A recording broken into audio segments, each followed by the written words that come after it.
For me, I think it's just that if John was an influence on the human Jesus, and if Jesus meant what he said when he said that among those born of women there's none greater than John, and held him in high esteem, and as the Gospel of Matthew depicts it, Jesus' message was John's message, and Jesus was even using some turns of phrase, right? He did not coin the phrase "brood of vipers," right? He got that from somewhere, and Matthew makes that clear in a way the other Gospels don't. Then we do need to pay attention to John, right? Because if we run past John, and it's understandable as readers of the Gospel, it's like, particularly in the Gospel of John, John is like, pay no attention to me. It's like go look at him. But if we get John wrong, then we might get Jesus wrong, right?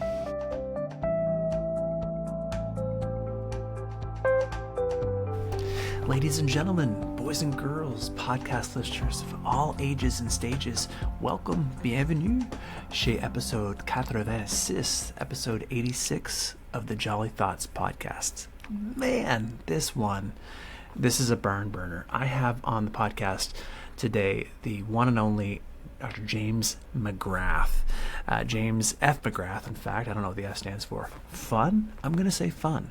This guy he's just been doing a lot of really, really interesting work. But the primary thing that we're going to talk about today, as you'll hear in the conversation, is this little popular book, not that big. When I say popular, I mean popular level. Hopefully it's popular. Christmaker. It's a life of John the Baptist. So we talk about John the Baptist, who he is, who he might have been, and how he really interacts with the Christian story. Could be some controversial stuff in here, not intentionally controversial, just maybe some stuff that will stretch people or break some, hopefully, but hopefully more stretchy as long as you're flexible. But what's interesting, I mentioned in the conversation that, and I don't know if it actually makes it in the final edit, but I reviewed a book for the Rice Religious Studies Review a number of years ago that was put out by the Biblical Mind podcast. I can't remember what the name of the Center for Hebraic Thought with Drew Johnson, and it's called The Biblical World of Gender. And James McGrath was one of the contributors to that book. And I think we talked about this briefly in the podcast. What we don't talk about is that he also wrote the foreword to recent podcast guest Alan Streett's Exploring the Paranormal. So man, this guy's been this is the role he was born to play, the podcast he was born to be on. So glad that we were finally able to make this happen. It was just a great conversation for me, and I hope that you enjoy it as well. So without any further ado, the one, the only James F for Fun McGrath.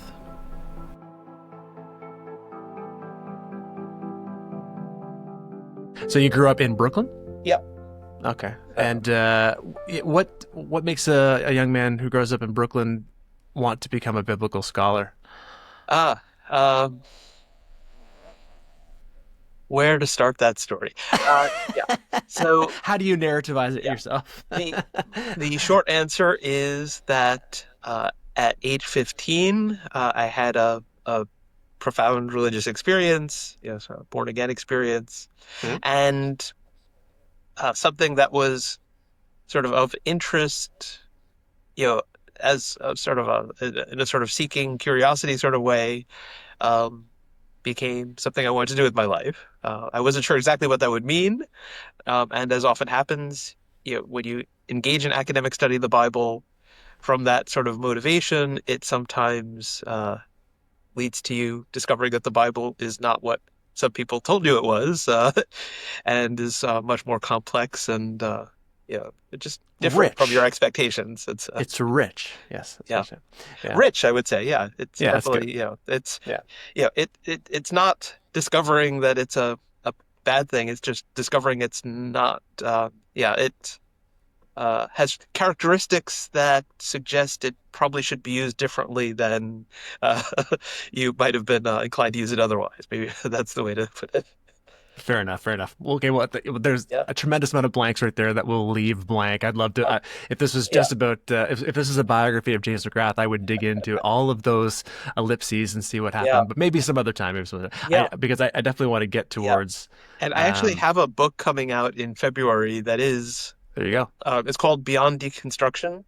Oh yes, I've seen this advertised. That's Yeah. right. And so that might be, that's got a lot more of my story in it. And so that might be the time to Good. dig into We'll that. circle back.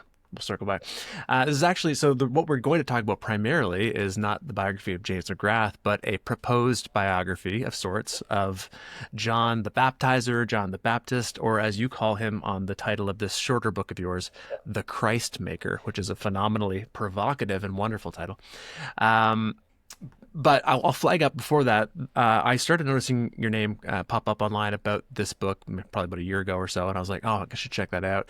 And but the reason your name sounded familiar is because I've only engaged with your work very in a small amount, but it was actually through a compiled book called The Biblical World of Gender. Oh, yeah. And so you wrote an article in that, and I read that. I got shared by, I think, Drew Johnson, who is him and Selena Durgan were the compilers of it. And so I read that book and then wrote a review of it for, I can't remember which article, Rice, maybe, the journal, Rice Journal. And it was great. It was a great book. And so your name had been, then tucked in the back of my brain so that when I saw this stuff start to fly around online about John the Baptist, I was like, that's a name that I felt familiar. And I was like, it's worth taking a look at this book. And I tell you what, this is a very, very interesting book. Now, as I understand it, you have two books. You have a giant academic tome, and then this smaller, what do you call it, trade book, something that people like me can kind of dig into. How big is the big one? Okay. Okay. Well, it's big. It's bigger for sure. I can put, but, yeah, like yeah. 2.5 times the size of that. This one, in fact, maybe we can just do it by pages. Yeah. Grand total of pages, including the indexes, are 438. So, Oh yeah, that's a lot. That's a lot of pages. yeah. Yeah. Yeah. But yeah. So, How long did it take you to research? How long did it take you to research for these books? yeah, I get asked that sort of question a lot, and it's just very hard to quantify because you sort of start tinkering away at something and start thinking about it, and there's this slow process. But what led directly to these books being written was taking a year-long sabbatical for the first time in my life. Right.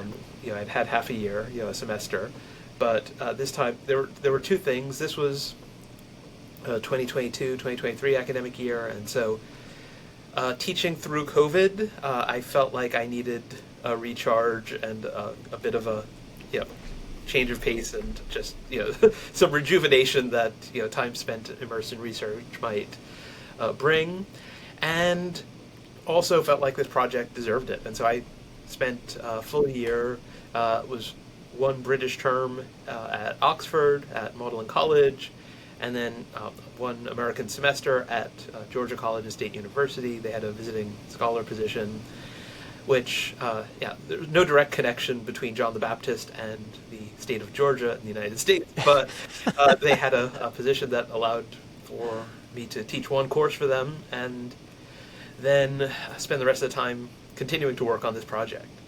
And so there was a year when I literally thought about very little else other than John the Baptist and spent a lot of time writing and getting this done.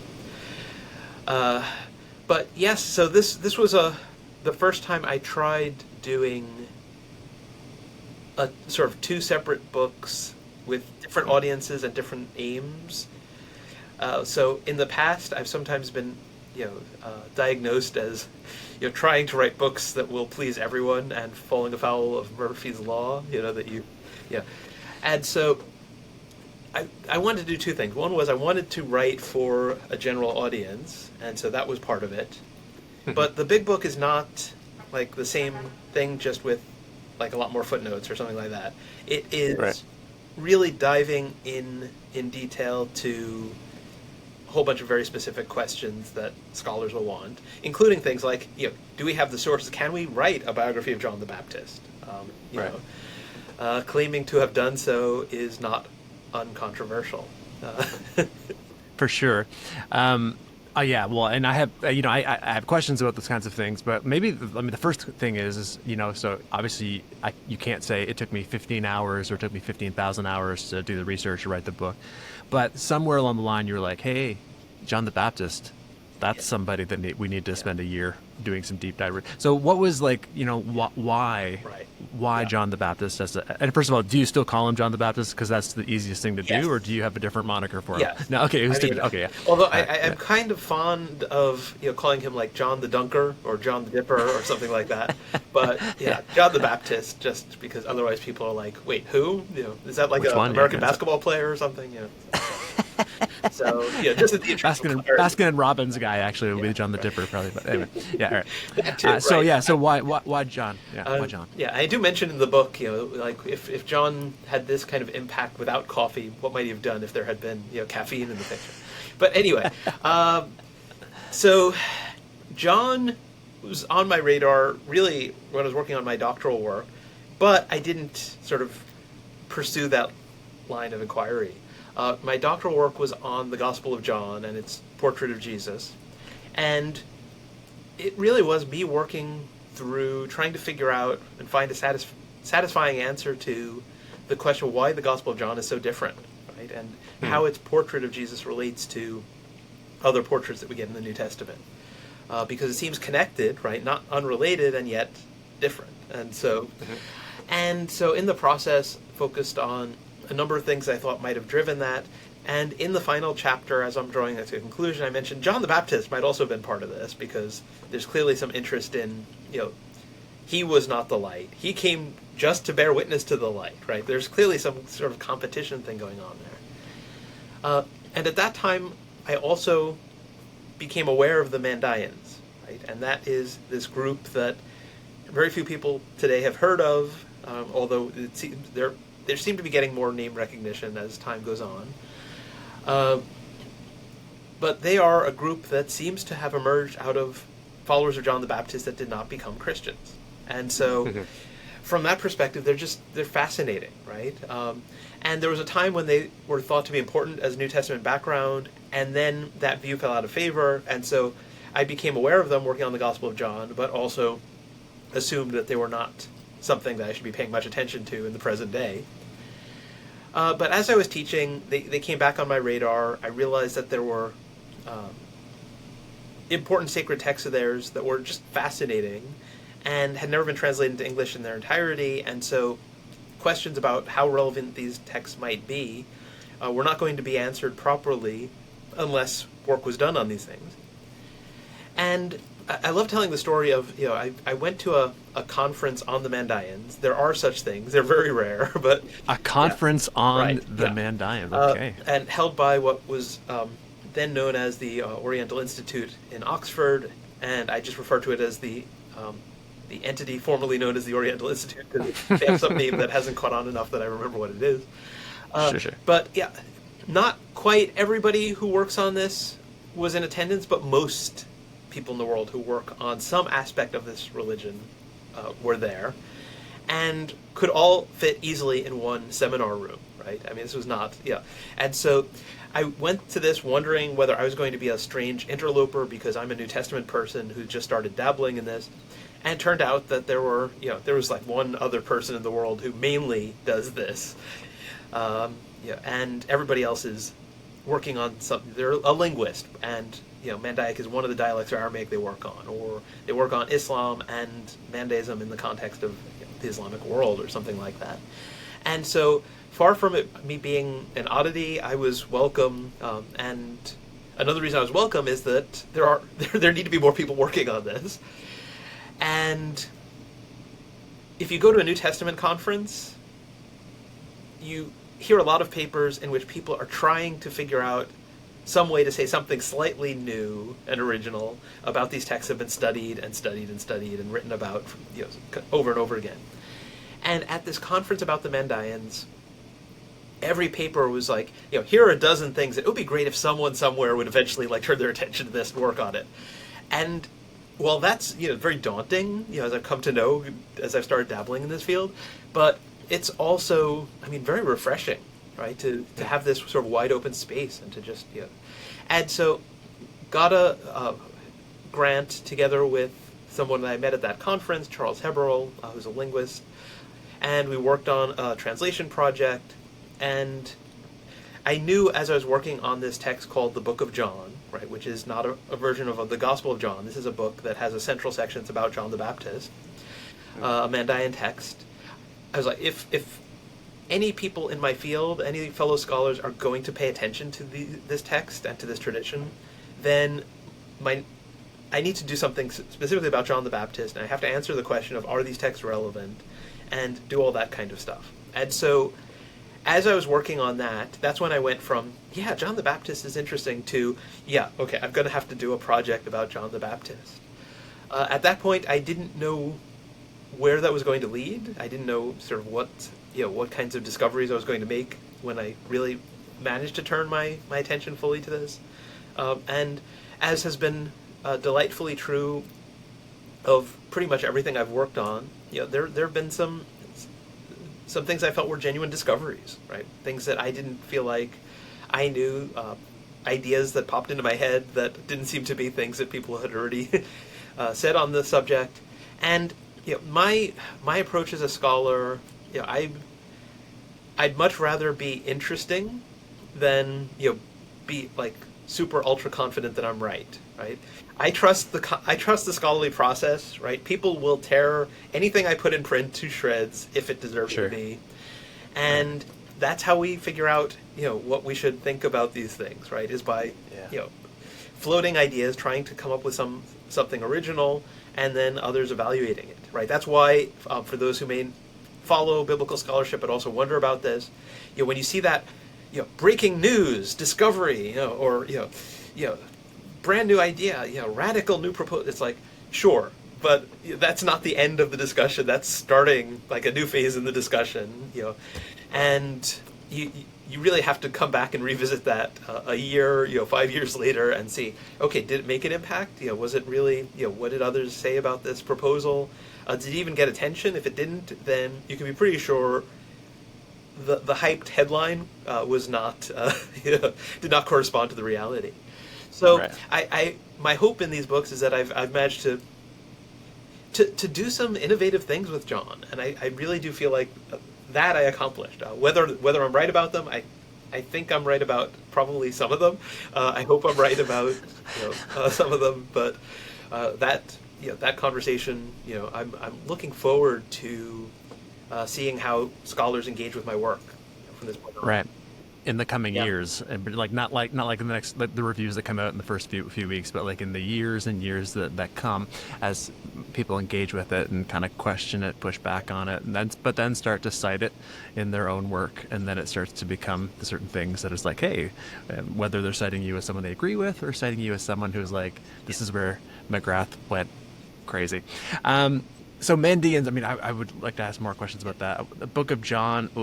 Okay, maybe we'll circle back to some of those things. So, maybe the most controversial claim, which maybe I'll even kind of close off with, it might not be controversial for most people, but for me, it was all of a sudden like, oh my goodness, this is like, what do you do with this? You're a New Testament scholar, you're somebody who's pored over these texts over and over again, and just like, not even just the extra text, just the New Testament itself. But you basically say that Jesus was a disciple of John the Baptist, which once you say that and then you start to read through, or in your mind just start to kind of like, it's like the end of The Sixth Sense or whatever, and all of a sudden you go back, which that's a movie reference, kids, to a movie from before most of you were born, but you go back and you go, oh yeah, that probably makes a lot of sense of a lot of the data. Has that just been generally accepted for a very long time? It's I think there's a general acceptance that that's an appropriate language to use among those who are working on sort of Jesus as a historical figure, and there's also an understandable hesitation to use that language, I think, in certain circles because of a perception that might be controversial.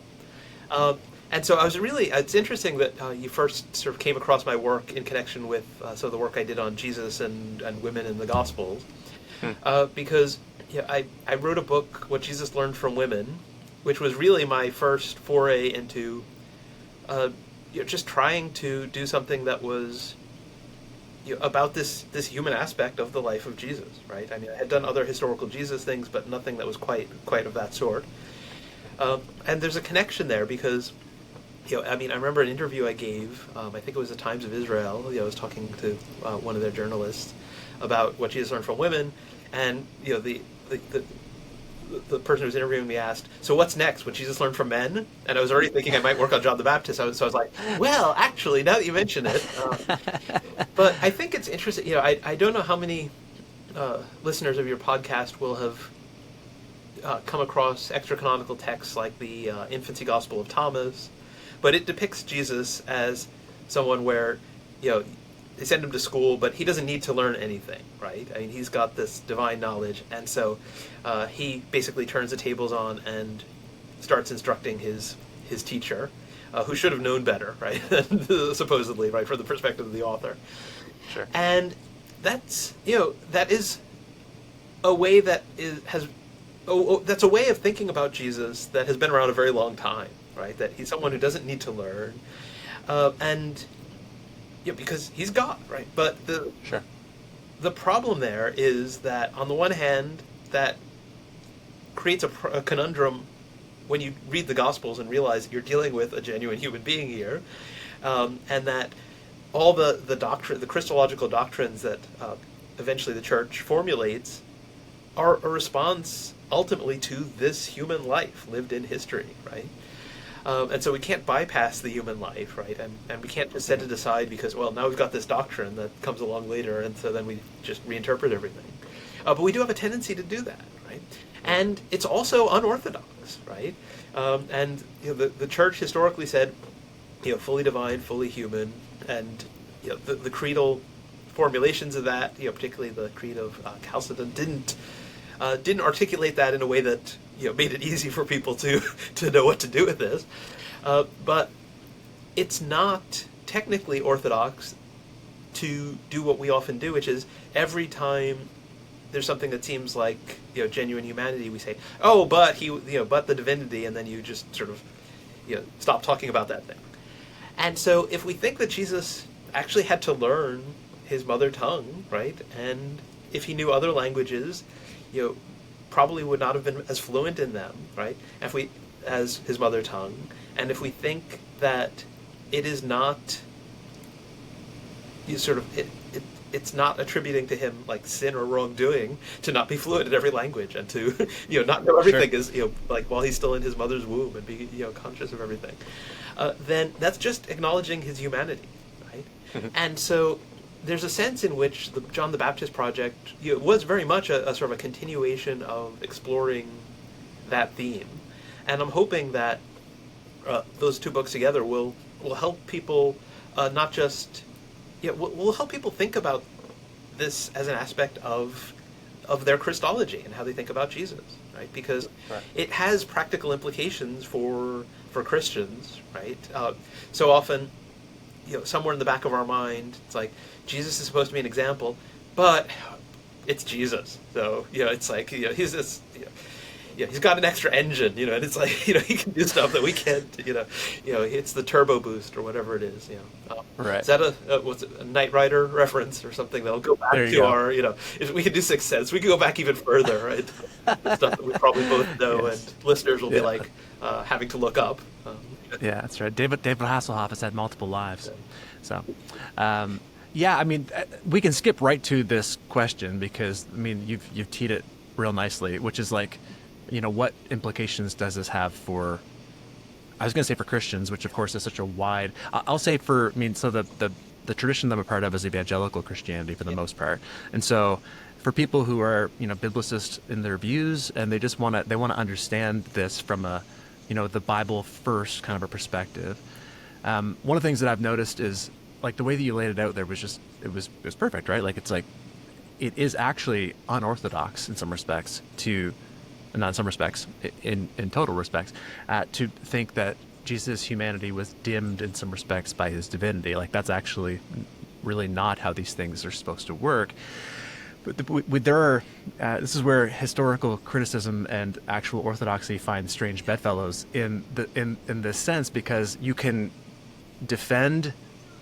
promote and defend the historical Jesus and the human Jesus from either angle. You can do it from a perspective that is actually wanting to denigrate the idea of Jesus as divine, or you can do it from the perspective of someone who's wanting to take really seriously the claims of the church and the formulations of Christology or whatever. So it's a bit ambivalent, and so I think that's maybe part of the reason why people are like, hey, I'm reticent to just embrace all of this stuff and take it into me, because I don't really know the motivations behind the people that are doing that. In some respects, scholarship is not supposed to know motivations. That's the that's what I posted something online with this research team that I'm part of the other day, and they asked, what's the point of this data? And I said, data doesn't need a point. And that's unfortunately, now why you're engaging with it, that's your own question to then bear. So I can understand why somebody's saying like, hey, I'm a little bit kind of cautious about this. I understand the idea that Jesus in his humanity would become a disciple of somebody else, just because Jesus in his humanity honored his father and his mother, right? His earthly parents. We know that to be a biblical conception as well. But if the idea that Jesus was, if we can use the language, a disciple of John, what does that do for a Christian perspective of John in some respects? Like, does that mean all of a sudden we really need to be elevating John a lot more, paying more attention to John? Obviously, you're going to think he's worth paying attention to, but I mean from like a Sunday morning, like in the pews, or Monday morning when you're doing your own kind of personal piety devotions, whatever. Like, does John, are you proposing that John has some kind of a role in that for the Christian? Yeah. So it's interesting. I mean, to briefly mention another tradition, than the ones that we reflect. In Eastern Orthodoxy, they really do view John as important, right? So you have John the Forerunner, as they would typically call him. But you get him and Mary, the mother of Jesus, sort of depicted, sort of together with Jesus as sort of, what would it be? His right and left hand people, kind of thing, as far as the imagery goes. Right. John would be the left-hand guy, right. I'm assuming, so, right? Yeah. As a Protestant, as a Baptist, that's not sort of my own tradition, but it was certainly interesting as I was doing. One of the things I did as part of the research on this was to take some time in the Holy Land and visit sites that have at least some legendary connection with John, and whether any of them are historical was part of what I was interested in. And visiting churches and seeing some of this iconography was certainly interesting as I was working on this book. But I mean, for me, I think it's just that if John was an influence on the human Jesus, and if Jesus meant what he said when he said that among those born of women there's none greater than John, and held him in high esteem, and as the Gospel of Matthew depicts it, Jesus' message was John's message, and Jesus was even using some turns of phrase, right? He did not coin the phrase "brood of vipers," right? He got that from somewhere, and Matthew makes that clear in a way the other Gospels don't. Then we do need to pay attention to John, right? Because if we run past John, and it's understandable as as readers of the Gospel, it's like, particularly in the Gospel of John, John is like, pay no attention to me. It's like, go look at him. But if we get John wrong, then we might get Jesus wrong, right? Or at the very least, by making contrasts and playing them off against each other in ways that actually miss that continuity. So, for instance, John Dominic Crossan, has this famous phrase he's famous for using, talking about fasting John versus feasting Jesus. And it seems to me that whatever the reason for John's dietary habits or preferences, he didn't, as far as we know, tell any of his followers, anyone in his movement, be baptized unto repentance for the forgiveness of sins, and from now on eat only locusts and wild honey, right? And so we're not sure about, there are some interesting possible reasons for John's own eating habits, but that Jesus did not eat as John ate. When Jesus says, John came neither eating nor drinking, and you said he has a demon, the Son of Man comes eating and drinking, and you say, a glutton and a drunkard.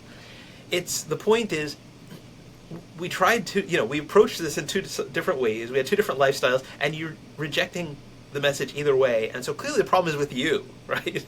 And so it's, that's the point of that saying. It's not to say that there's some sort of fundamental, departure of Jesus from John's teaching, even where we get an innovation, right? So there is a question about fasting, right?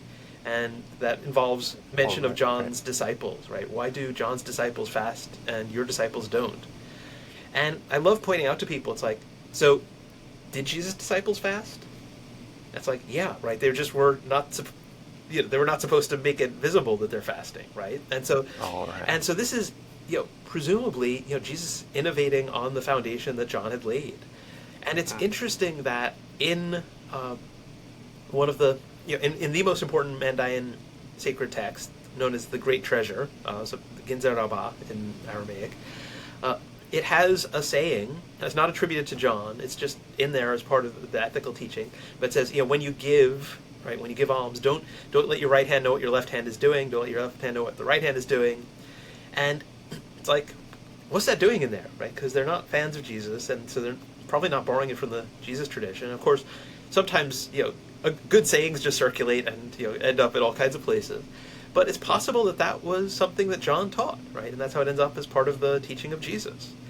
And then Jesus takes that principle and says, so when you give, you shouldn't be seen when you're giving. Then when you fast, you shouldn't be seen when you're fasting. And when you pray, you shouldn't be seen when you're praying. And is taking things that John was teaching and cranking them up a notch in some instances, applying the same principle to other places. And so we get this sense of this continuity. And unless we're threatened by Jesus having an actual humanity, then this should not be, threatening. And I resisted a lot of things related to history, coming to this, by way of exploring, a personal faith that, was biblicist in character. And eventually I realized I was defending my doctrine about the Bible from the Bible. Right. And that seems inherently, self-contradictory and self-defeating, right? But often, when we say the Bible is the ultimate authority, right, we come up with a formulation of what the Bible has to be in order to be our ultimate authority, and then the Bible isn't allowed to present us with any evidence that can be taken to challenge that doctrine about what the Bible is and how it works and how it should function in our lives. And so, as I've explored this, it's had a profound relevance for me in how I approach my faith and how I think about these things. And it took a while to get to the point where there isn't the sense that the historical inquiry is threatening to my faith, but it is possible to get there, and it certainly does allow one to have a peace, right? That not kind of constantly worried that something is going to topple one's doctrinal house of cards, right? Because scholars might come up with something, and what if they're right this time or something, Or what if I have to prove that they're wrong and I can't? So we mentioned the Mandaeans a few times. I mean, obviously the amount of effort that goes into analyzing biblical texts and debating whether this particular manuscript is from 230 AD or 235 AD. I mean, I'm presuming that the 8 or 10 people that were in your conference room, there's probably not that amount of care necessarily that's therefore gone into analyzing these religious texts from the Mandaeans.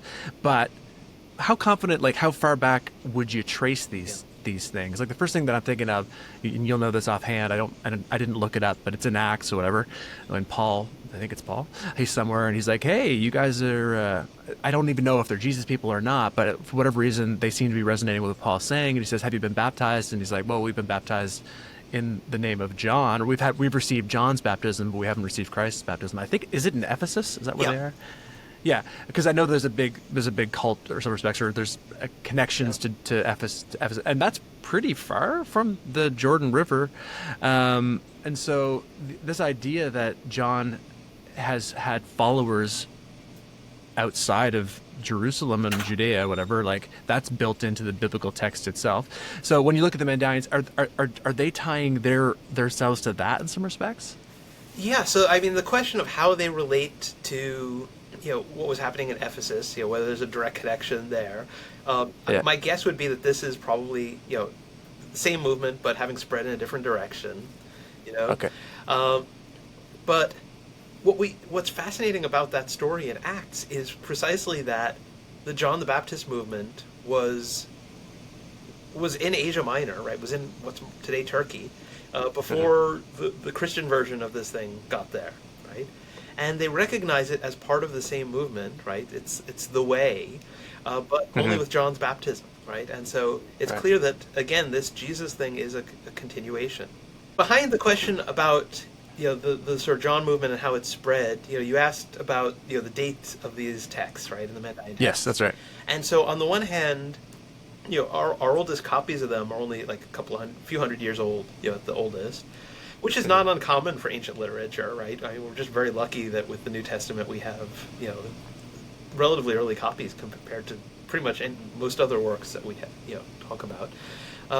With the Jewish scriptures, right, the Torah, we didn't have like solid, complete manuscripts, and until the discovery of the Dead Sea Scrolls, some of our oldest things were like year 1000 AD, something like that. Right. And so there have been bits and pieces and fragments and occasional things, but nothing quite like what we got when we found the Dead Sea Scrolls. So I mean, these texts, and some of them show signs of having been edited and interpolated during the Islamic era, right? And some probably were composed during the Islamic era. And so there's a need for study of these, in order to say, okay, what's late, what's early, and then redacted and added to later.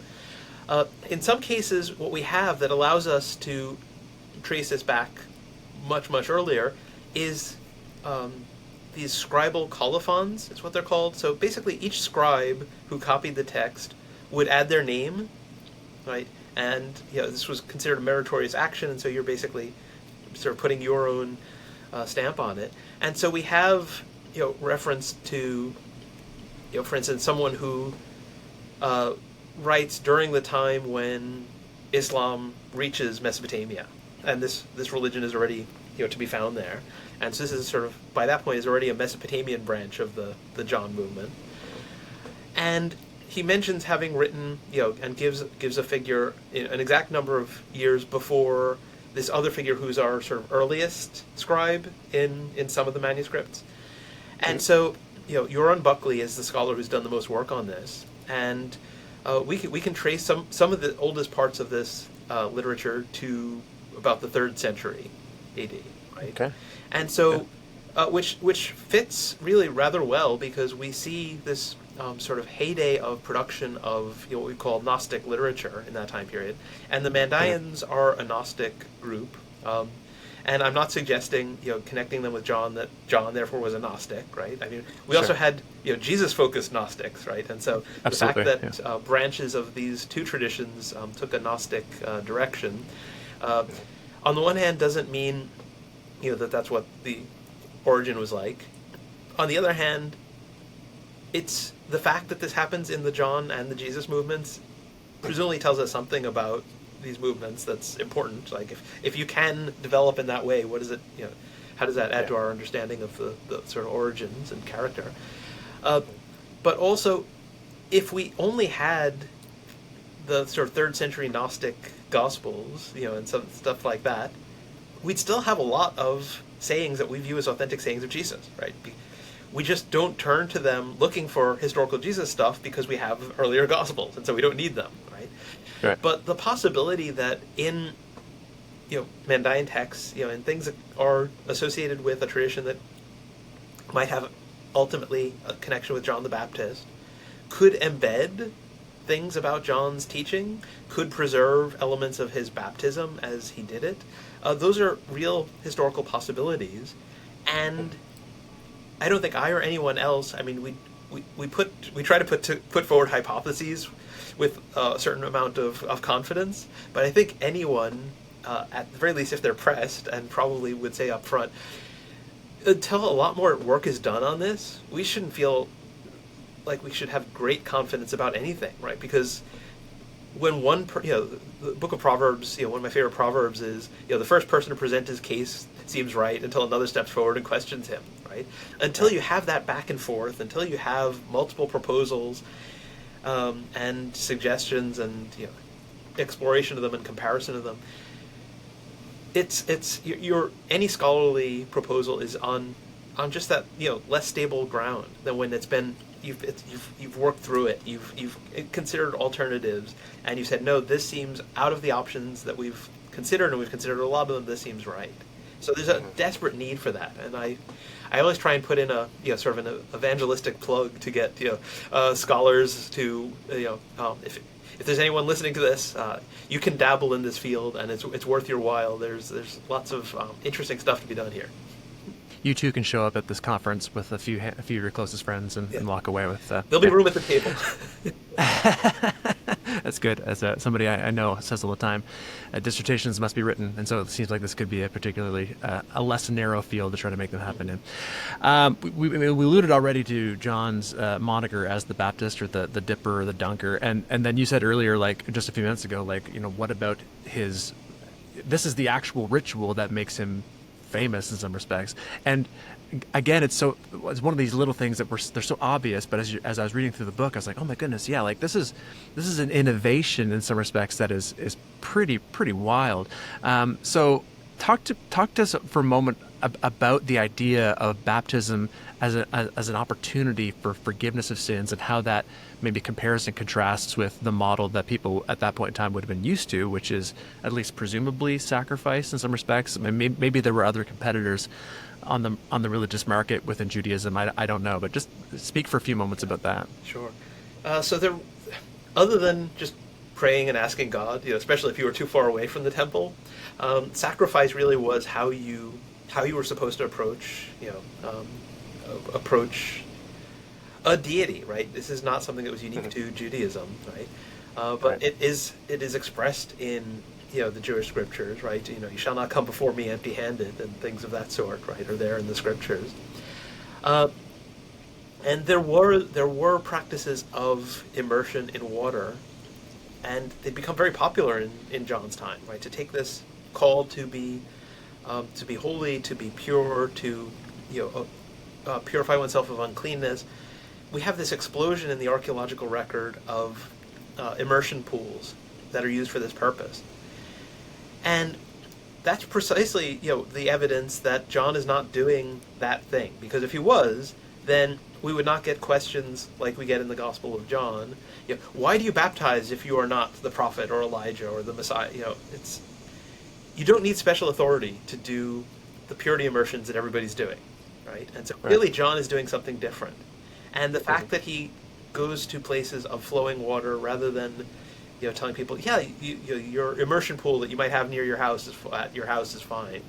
I think there's probably a sort of a visual differentiation that to say that he's using this familiar practice, as it were, this thing, right? Just like having a barbecue is is something that people can understand, and yet you do it in a ritually appropriate context with appropriate words, and it becomes this chance to have an encounter with God, right? That's what animal sacrifice is. And so, so I think that John is very much an innovator here, and that's got to be one of the reasons. On the one hand, one of the reasons why he was considered a prophet, right, is because he's claiming to have the authority to do this, right? And on the other hand, unless that authority was recognized, then people would not embrace the possibility that God was granting, and maybe I should put it this way, was granting an opportunity to have sort of more direct, and less expensive and less cumbersome access to forgiveness, coupled with a sort of a last chance call to repent and avoid judgment.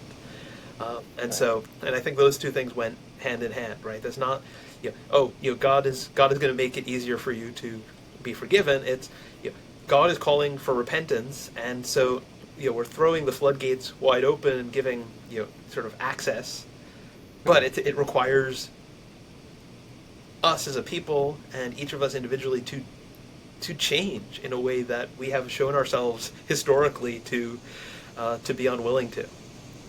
Right.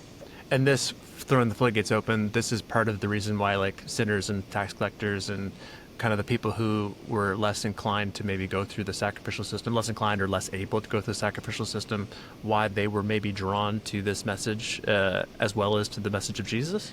Yeah, I mean, that's an interesting question, right? I mean, Jesus mentions that, he says to his opponents, right, when they challenge him about his authority, right, he mentions John's authority and John's baptism, which is itself interesting. But then he says, the prostitutes and the tax collectors are going into the kingdom ahead of you because they responded to John, you didn't.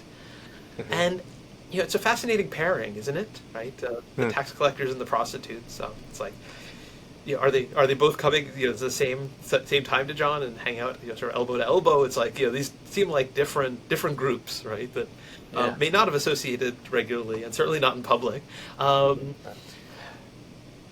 And what kind of person connects with these individuals, right? That's one of the things that makes me think that the view of John as a guy who looks like he's completely off his rocker and is sort of got stuff in his beard and is just a big mess and is wearing ragtag clothes and whatnot has got to be wrong, right? I mean, for somebody to connect, he's got to have a certain a charm, right? A charisma about him, right? And obviously, God can work through all kinds of people, but somehow the tax collectors, as the sort of the ones who kind of had elevated themselves a bit in wealth above, and to some extent, I mean, prostitutes, were also those who, in times when society was very, very harsh, particularly for women, were sometimes women who had found a way to, they had to, jettison all respectability in the eyes of the elites and the wider society on one level, but on the other hand, we're often able to survive and make ends meet. And so there's a sense in which both of these groups are taking a system that harms people and are finding a way to get ahead despite despite this, right?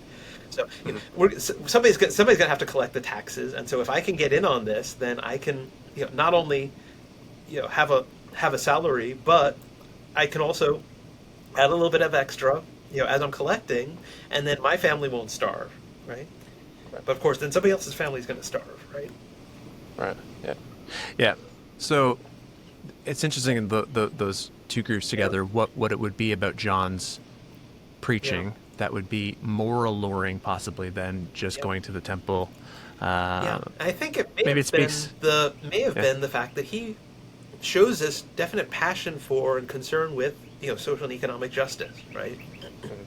And what he tells them is not either you've got to fix the whole world like right now, or the world is a mess, the whole system is corrupt, therefore there's nothing you can do, right? He doesn't say stop being a soldier, right? Because in God's perfect kingdom there will be no war and we'll beat swords into plowshares and do this sort of thing. He says, be content with your salary, right? Don't extort money from people. It's like, just in your sphere of influence, do what's right. Right. And I think there's something really powerful about that, right? I think that people like prostitutes and tax collectors would have been like, he gets it. He gets how I ended up doing what I'm doing, and he's offering forgiveness, and he's calling me to to change and to do what's right within my sphere of influence. And I think there was something that would have connected with those people, and so it was one of that was one of the things where I was like,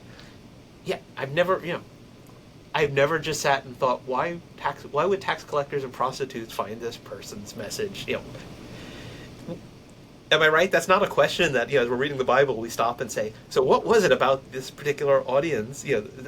Sure. Or these two very disparate audiences. And what does it tell us about John? Right? What kind of person? He has to have been, I think, a lot more like a figure like Jesus, right? Who also connects with these individuals and these groups. Than we sometimes our stereotypical image tends to depict him as or envisage him as. Yeah, and I mean, you mentioned like the innovation of the baptism, and so this is one of the other kind of aha moments in the book, is I think you're talking about when you were in Israel. Maybe I'm conflating it, but you mentioned the idea.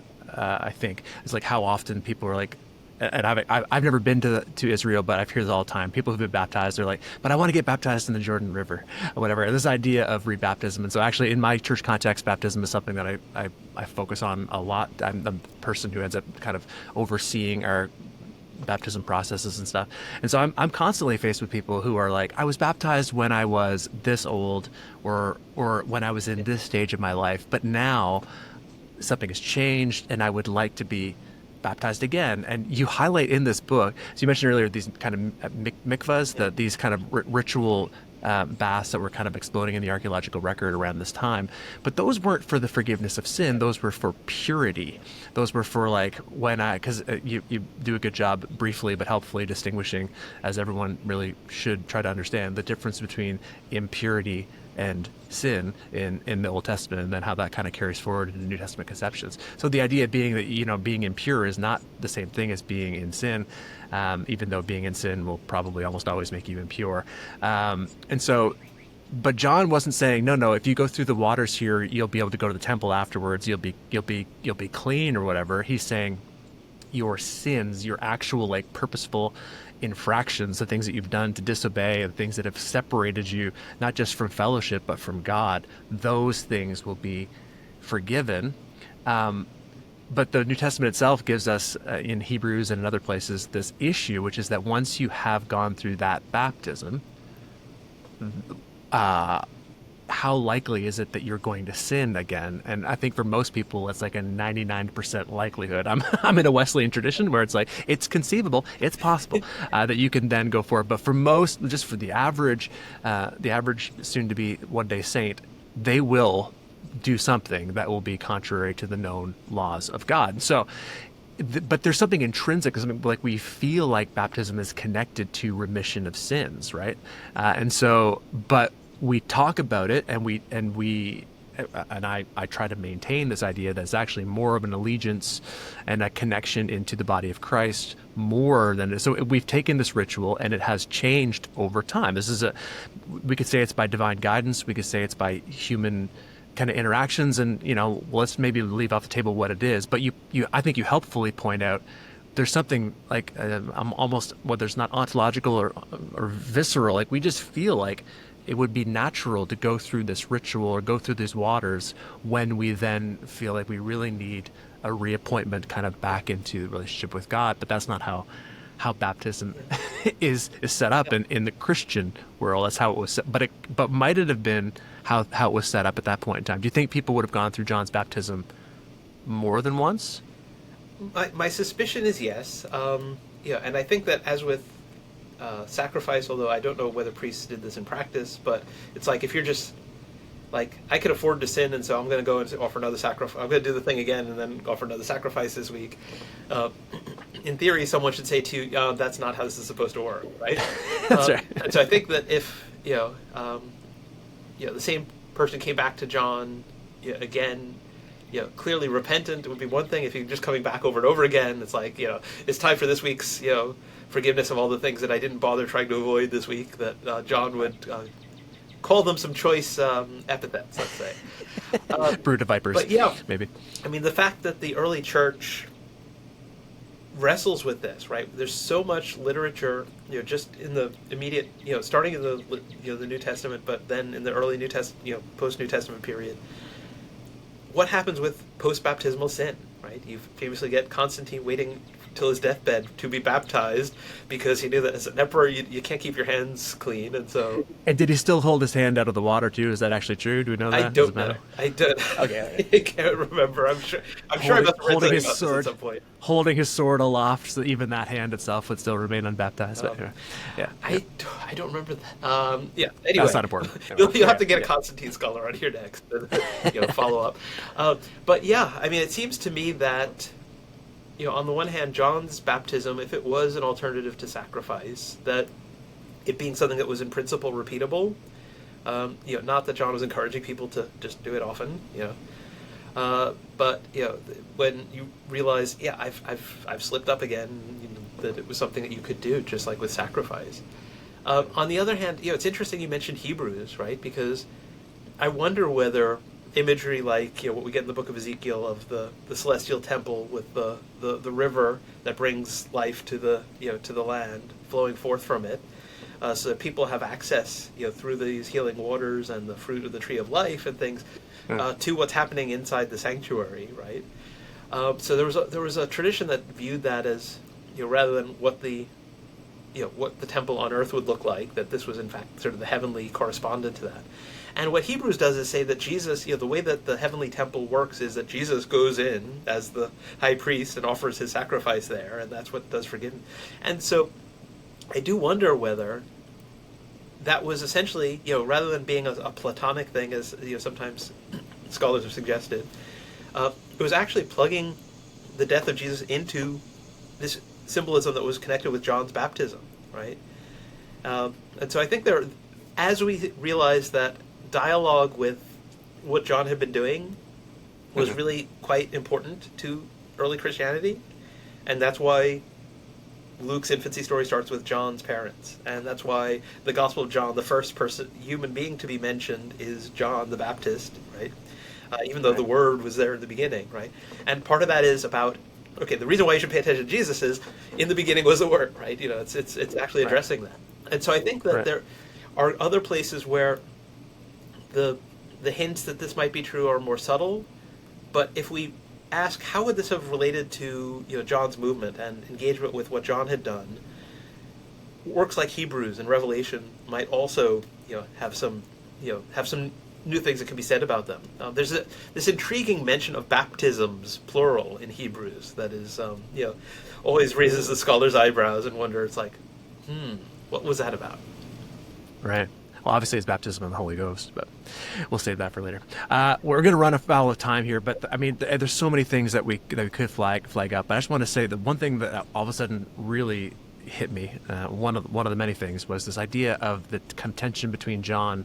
You do a good job of kind of just describing this tension of him as being a Levite and a Nazirite. Right? Is that correct?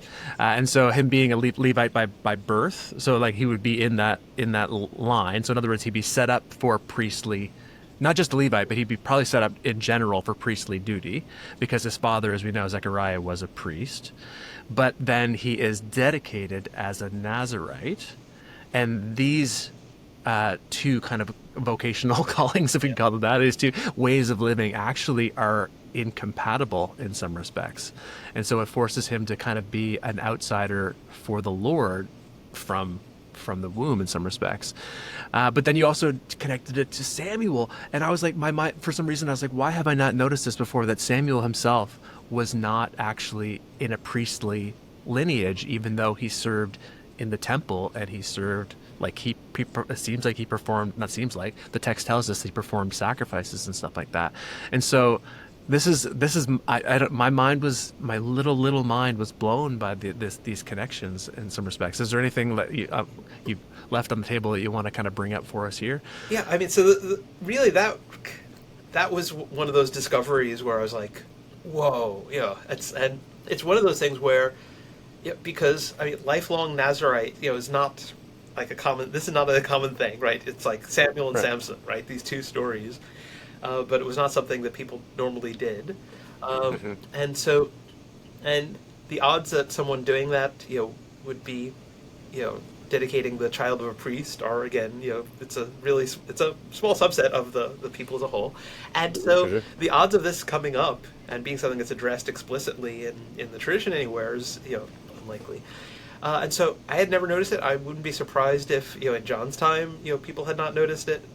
And whether it was Elizabeth, making a vow as Hannah had, right, taking inspiration from the story and saying, God, if you give me a child as you did for Hannah, then I will dedicate my child as Hannah dedicated her child.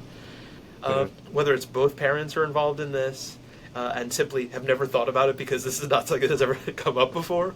But yeah, there's this incompatibility, and I think it was as I was trying to find out stuff about the hair and the Nazirites, just because that seemed to be, although it's, it just mentions one of the two main distinctives of the Nazirite vow, refraining from alcohol. But in the rabbinic tradition, it says that if you've sworn off alcohol, it's clear that you're making a Nazirite vow, right? Even if you haven't used the word Nazirite.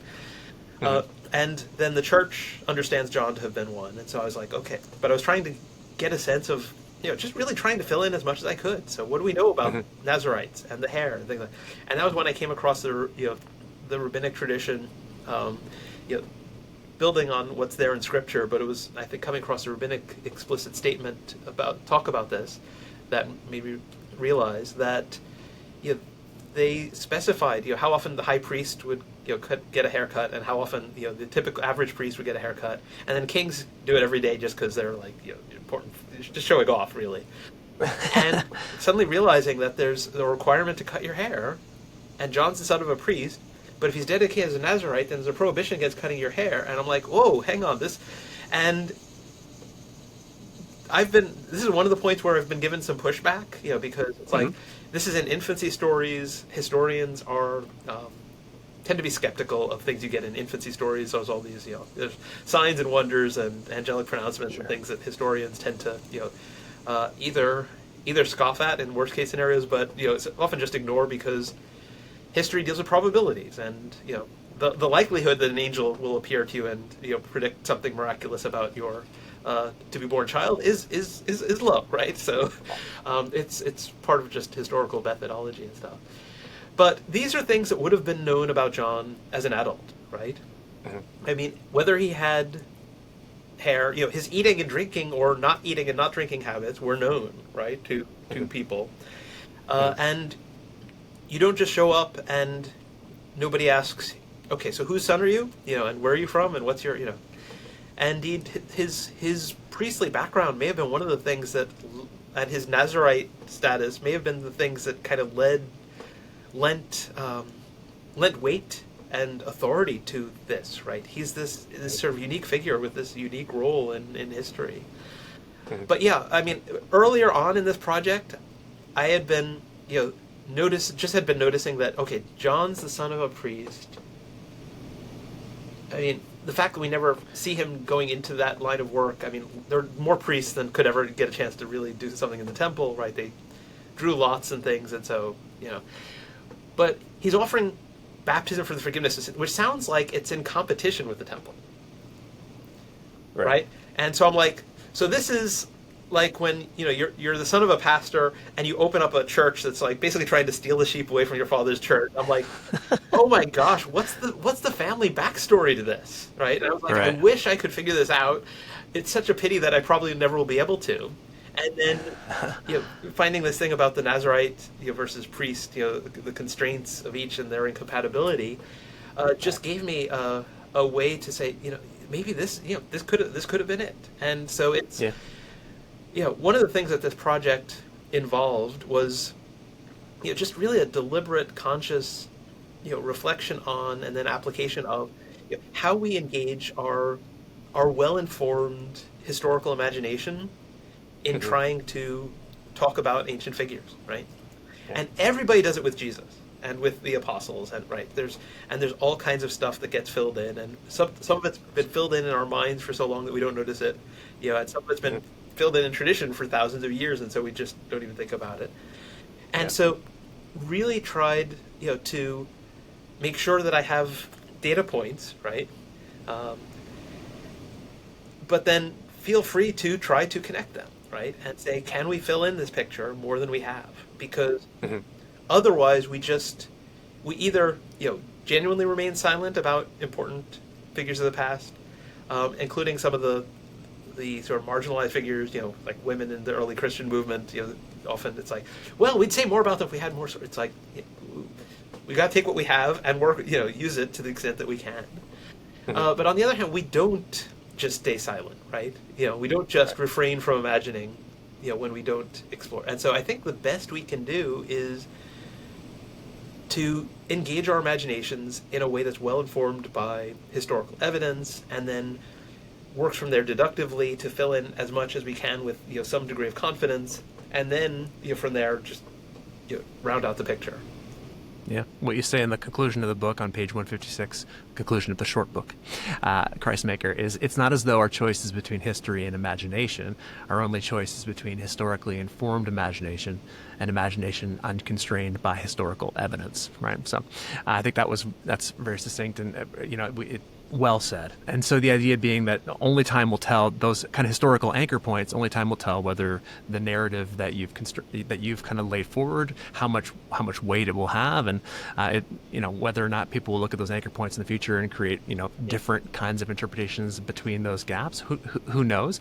But either way, I found this really, really fascinating. I had a kind of pastor friend who reached out and he's like, a book about John the Baptist. Like, what could we learn about John the Baptist? Well, you can learn a lot about John the Baptist, and then I'll leave it to your discretion, those of you who are listening, whether or not you want to have learned the things that you learned. But lots of things in this book, and if you're looking for even more resources, what's the name of the long one again? It's called John of History, Baptist of Faith. John of History, Baptist of Faith, and then in the spring is when we're looking for this new book on Beyond Deconstruction. So that's going to be out in the fall. Yeah, not in the fall. In spring, in February. So I guess it's still. I'm trying to think. It's still winter, right? Just barely. That's very wintry. If you live where I live, that's very much winter. 2026. Yeah. All right. Dr. McGrath, thank you so much for your time. I really, really appreciate all the effort that you put into this book and the way that you wrote it, and just continuing to keep our eyes on what you've got coming down the line. Thank you so much, Mark. It's been wonderful talking with you. I love conversations like this. So thanks so much.